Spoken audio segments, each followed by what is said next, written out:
So, this week's episode of Gate was quite epic and awesome. Now, after Itami leave the elf village that got annihilated by a dragon, it went to the chief and tell him what was going on, if they can leave the elf girl there. But he was saying no.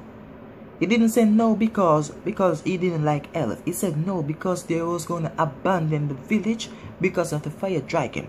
And I have to say, they have a reason, they have a good reason to be afraid of the fire dragon, because one fire dragon annihilated an elf village, and it seemed like the village chief and the rest of the villagers have to relocate to another village.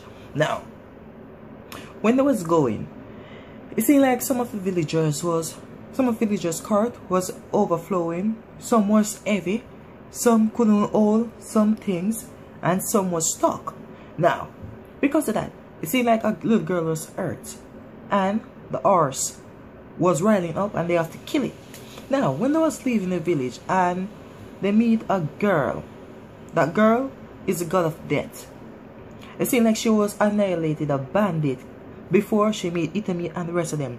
When I say annihilate the bandits, you really annihilate them.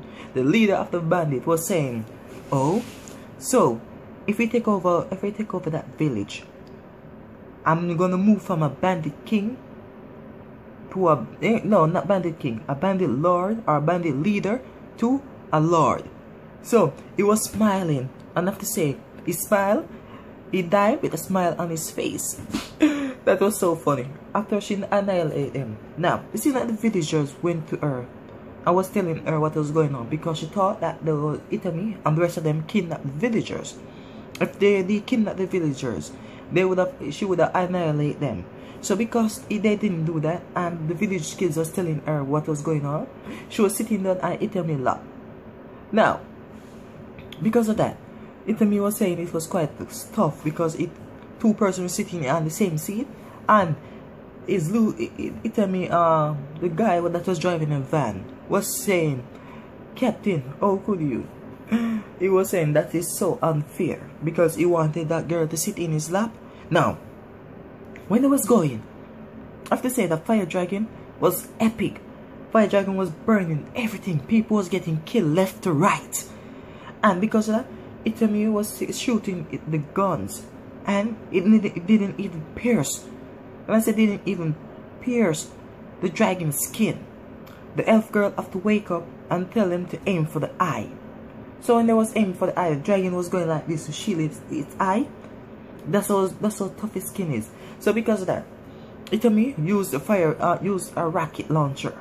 Because before the guy shoot the rocket launcher, he was checking if it was steady enough. Now, we see that because of the dragon, he missed. But the god of destruction or god of death used her axe and throw it. Because of that, it was quite epic right there.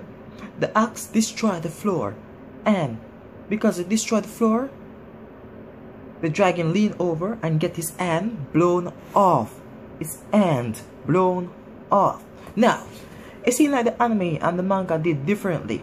For those of you who read the manga, know what I'm talking about. For those of you who don't, just keep on watching the anime. If you want to read the manga, check it out, because both of them did differently, and the manga is way ahead of the anime right now. So the anime might be soon catch up to the manga, or maybe it's gonna end at 12 or 24 episodes. We're not gonna know until further on into the episode. So thank you for watching. Hope to see you again, and I give this episode a 10 out of 10 because it was epic because of that dragon.